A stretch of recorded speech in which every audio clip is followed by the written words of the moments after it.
As in a mirror, the history of civilization is reflected in our clothes. Now, it is more than the second skin, and fashion and style have become a way of self-expression. It is absolutely in style of the Kazakhs to see a deep symbolism, speak through things, objects, and rituals and material surrounding. Therefore, the history of national costume is a wonderful world, revealing our mentality.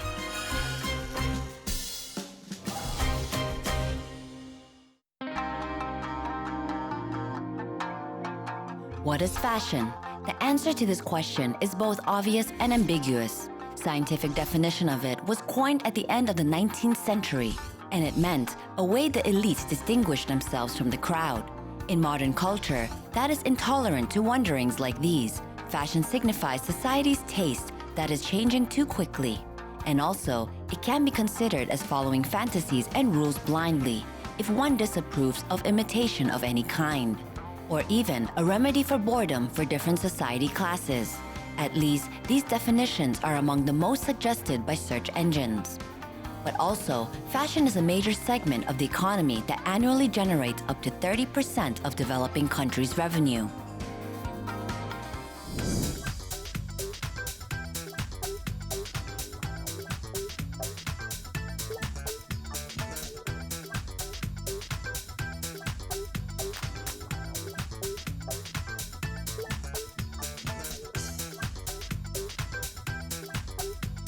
From abstract concepts, we return to the specific object of our research, clothing. People's will to dress up and, at the same time, protect themselves from the influence of outer forces, both material and elusive, entail the appearance of clothing and jewelry. In case of nomads, there is a direct link between their lifestyle and their clothing characteristics. Design and style could change depending on a certain lifestyle. If, for instance, cattle breeding was nomads' main occupation, their clothing would reflect this.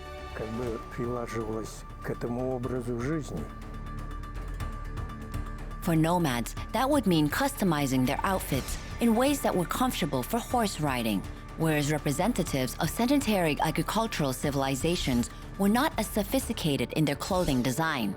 For example, men of all classes in ancient Egypt wore shendit, kilt-like garment worn around the waist, usually triangular or rectangular in shape. As for women, they were wearing kalasiris, sheathed dresses held up by straps and covering body from breast to ankles. And the style of the dress was the same for both queens and slaves. But that was the case during early civilizations. Over time, the clothing began to differ from class to class. But were there any similarities?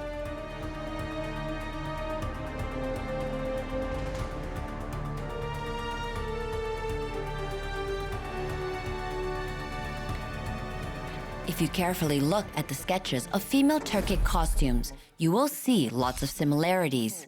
Magnificently embroidered vests that were worn over the dresses matched jewelry and even fabric colors. Same can be said about the style of everyday dresses. They were simple and similar for everyone. Some kind of Turkic boho chic. Shall we try to make something like this? Similarities in styles and names of the garments are easily explained by ethno-linguistic commonalities among Turkic nations. Modern Kazakhs, Kyrgyz, Kavkaz, Tuvans, Tatars, and many other ethnic groups have common ancestors who shared similar culture and even their perception of fashion. Bashkir language is a Turkic language of the Kipchak group. That's why clothes have the same names in Kazakh and in Bashkir. Kazan Tatars have different names for their garments, but that's because of the influence of sedentary neighbors, Russian ethnic groups like the Chuvash people or the Mordvins.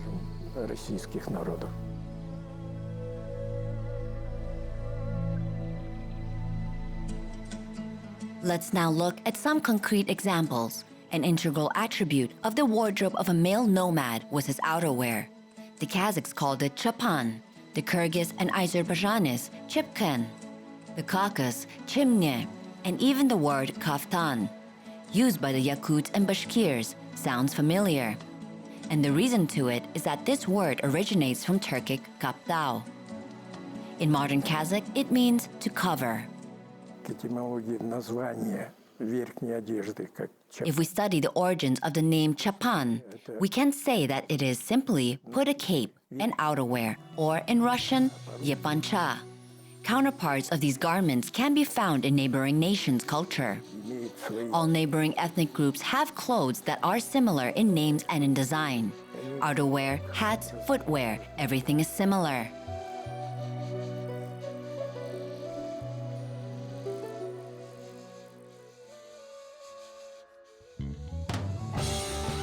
Talking of male clothing style, usually it varied slightly from a loose tunic to a straight tight robe with two side slits. The only difference was the trimmings. Kyrgyz chipkin, for instance, wasn't embellished much. It was made of felted broadcloth and was usually worn with a leather belt or a sash. Tuvian, ton, that what Turkic nations call their outerwear, had a wraparound on the right side and two clasps. On the shoulder and under the armpit.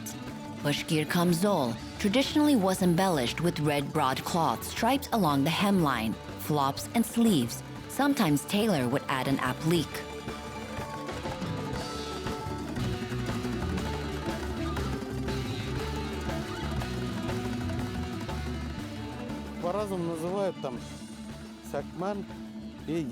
It can be called differently, siakman or elyan. Elyan would be a bit shorter, siakman would be ankle length. The only difference between them was the length. Poor people wore the shortest ones, middle class wore knee-length shakmans, and elite ankle length.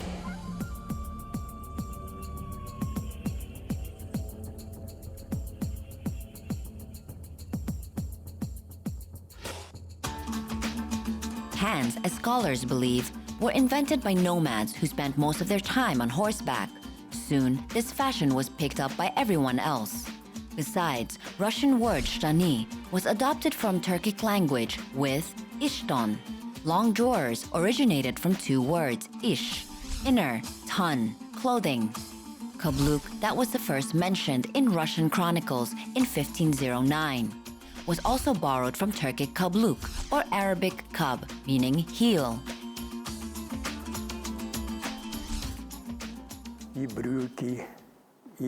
Pants and heels, all of it was invented to make horse riding comfortable. Soon it was modified and became a fashion trend, especially among women. They liked heels in particular. Later, the heels would become higher, conical in shape. They would come in all kinds, but stilettos, of course. Stiletto heels are definitely not suitable for nomadic lifestyle.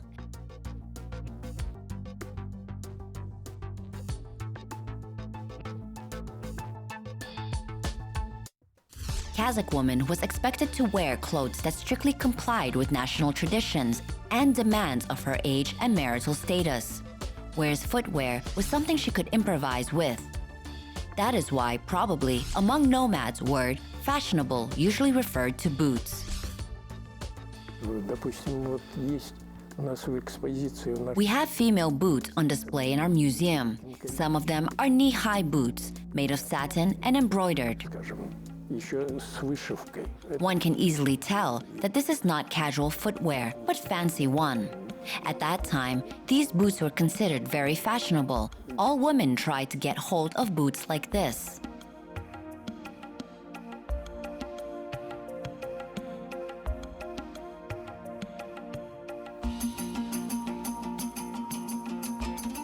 Talking of historical and linguistic paradoxes of steppe fashion, another peculiar example comes to mind. Same as pants, one more traditional Turkic garment was appropriated by another nation. Budyonovka, a broadcloth helmet that is said was designed specifically for Red Army soldiers in 1918, in reality, as scholars claim, was a copy of Kazakh malahai or Bashkir kolepiri. It was picked up by common folks due to its practical advantages.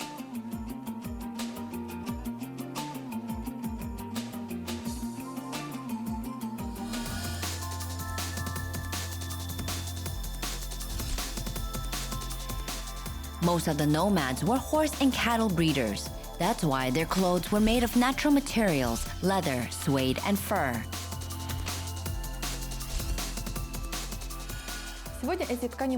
Today, these materials are not seen much on runways, so I opted for linen. Fashionable and natural, it became one of the most popular choices for ethnic-styled garments.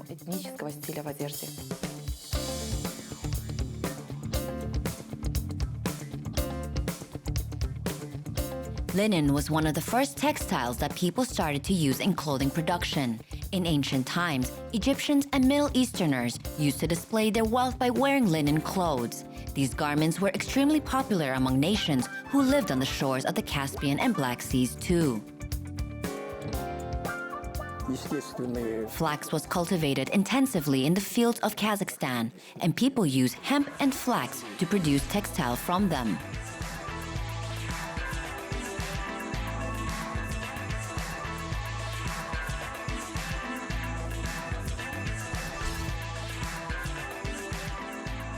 Fur and leather indeed prevailed in clothing production, but it doesn't mean that these were the only materials that nomads used. It all depended on financial conditions of each family.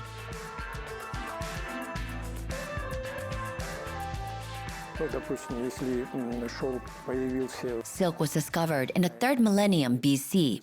Persian silk, Chinese silk. It was exported all along the Great Silk Road.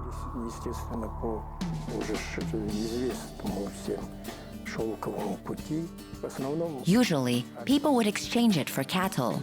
There were lots of bazaars for exchanging goods. Textile was a valuable product as it was used for clothing production. Robes in particular were very expensive. It could be exchanged for 30 to 60 horses.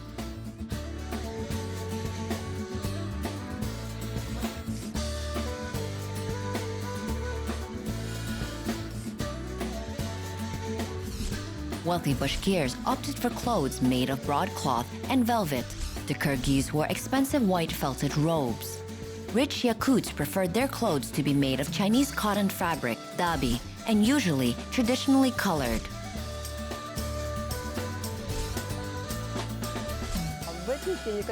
Ethnic fashion was all about natural shades and colors, not intense ones.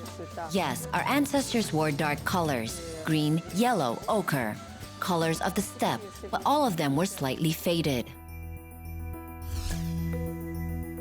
At the end of the 19th century, nomads started to wear garments made of factory-made chintz and calico, and it is noticeably if you look at Caucasus women's outfits.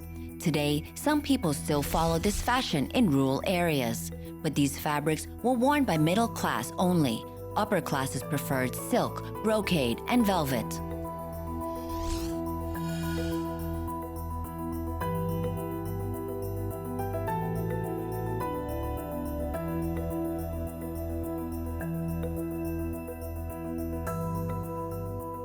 I think that nomad costume is a great example of comfortable and practical outfit.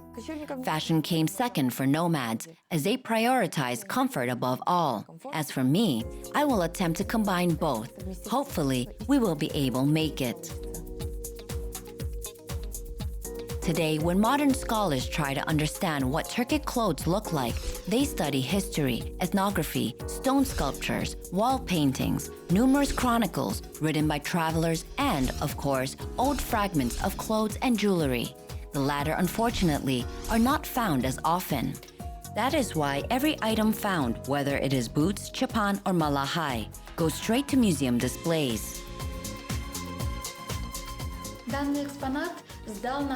Isaev Adilbek Zhilmanovich handed us this exhibit. He is over 70 now. This takiya belonged to his mother. It was made in the beginning of the 20th century. If you look closer, you can see that this handmade beaded tubetieka is made of plush and has stitches on the reverse side. His mother wore it when she was young. Kazakh women had different kinds of headwear that they wore at different age, and this particular tubetieka was worn by an unmarried girl.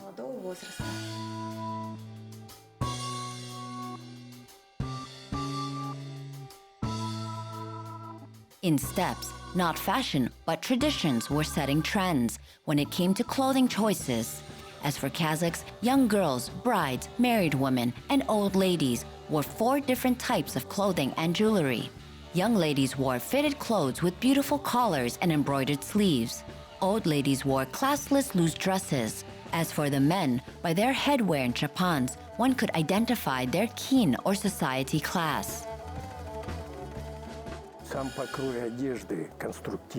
Outfit styles displayed status of a certain person, reflected his personality.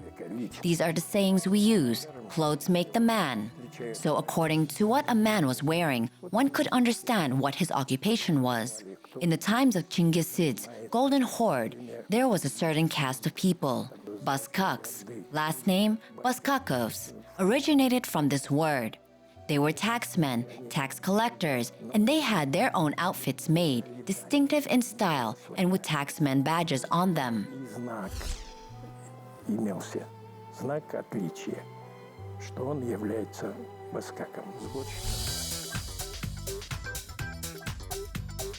Over time, these distinctions were blurred due to constant changes in social and political lives of Turkic people. Their traditions were mixed with Russian and European fashion trends, and then they were adjusted to a new lifestyle.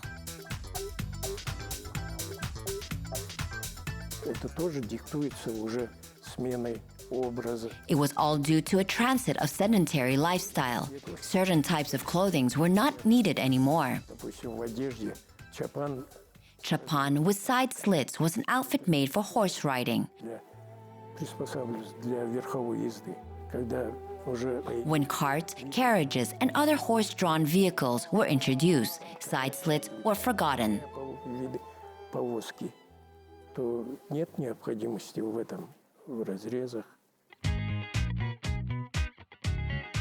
The question is there a place for Turkic costume in modern life? Not in theatrical production or folk ensemble shows, because what they wear are ethnic clothes, not ethnographic costumes. After all, Kazakh girls have never worn these splendid, bulky, and bright attires. But elements and small details of steppe outfits have, at some point, entered modern fashion. When and why? To answer these questions, we decided to look closer at urban environment. However, we met only one woman who was sporting traditional female chapan.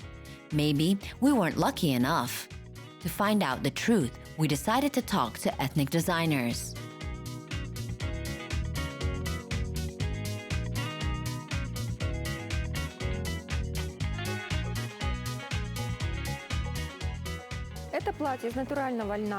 The dress is made of organic linen with ethnic style decoration on the front. The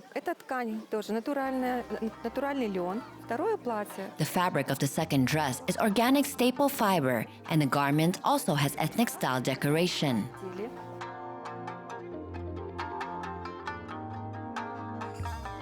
Meet Elvira Saribayeva, a designer who has been in business for more than 20 years now.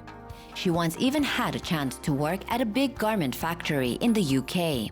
Now she lives and works in Kazakhstan and strongly believes that entire ethnic clothing won't be that popular in Kazakhstan anymore.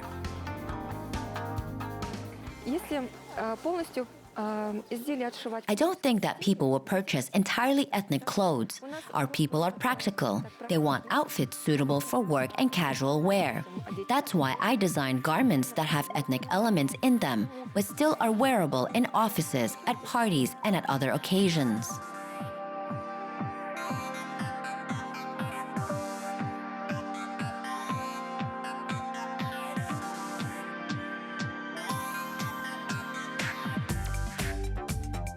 Her colleague, who is working nearby, agrees with Elvira.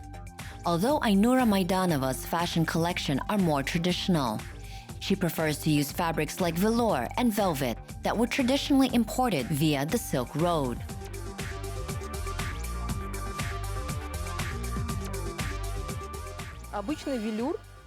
This is just basic velour, but I tried to improvise with the design. One can always wear white or light blue dress underneath it. The contrast will look great. Or, as young people do it these days, one can always wear basic jeans, a top, and this fancy ethnic-styled kamzol.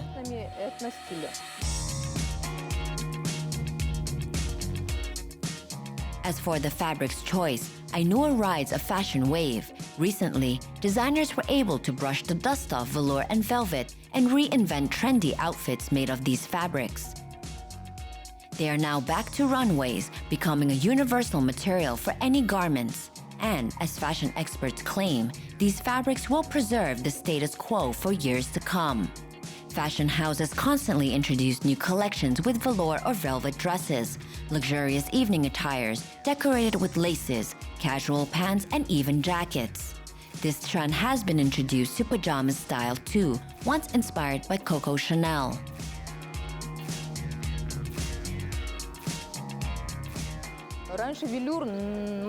Before, velour was appropriate for elderly women, our grandmothers. But now, more and more young people tend to wear it with an addition of some modern details. Velour today is the most fashionable trend among young people, whatever the style is.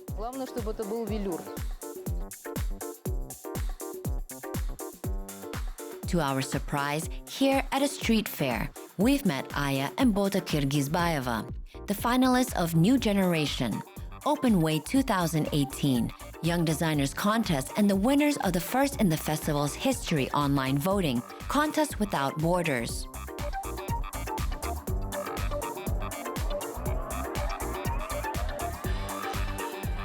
The girls presented their new collection with a clear focus on fantasy clothing design and peculiar accessories and headwear. And this is something very different in comparison to their project.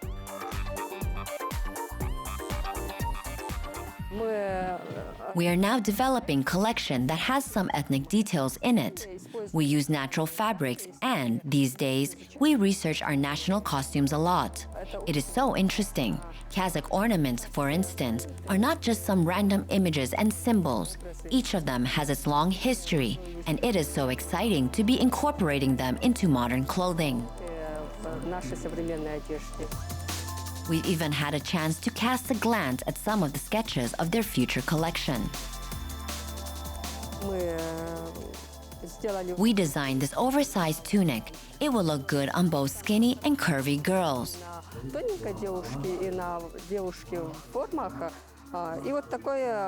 We didn't want to overuse Kazakh ornaments and make them too blatant. We wanted to keep it low-key, just some small details. Here, for instance, we used it on the pocket. The tulip is placed upside down, and it is not too obvious at a first glance. Here we use traditional stitching, something our grannies did when they were sewing clothes.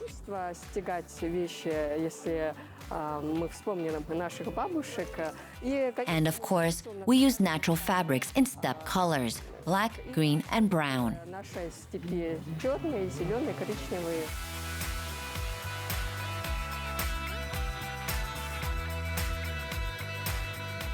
Once girls took part in Moscow-based Russian Silhouette project. They have realized the extent of the interest in Kazakh national clothing by global fashion community.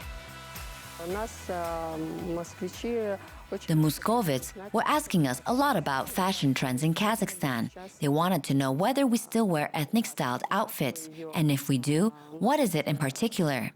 Is it big now? People want to see representatives of different countries wearing traditional clothes with a modern twist.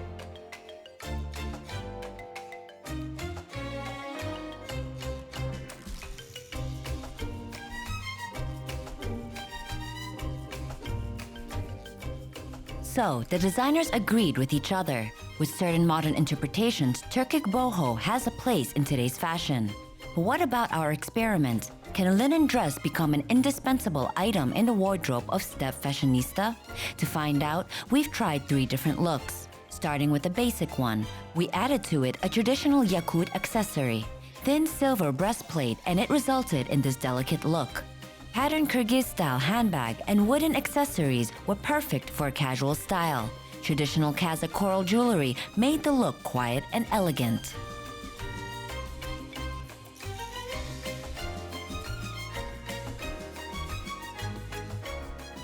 As we see, with the right choice of accessories, this dress can become a perfect outfit for any Turkic female. and not only reflect her uniqueness, but also display her connection with her roots.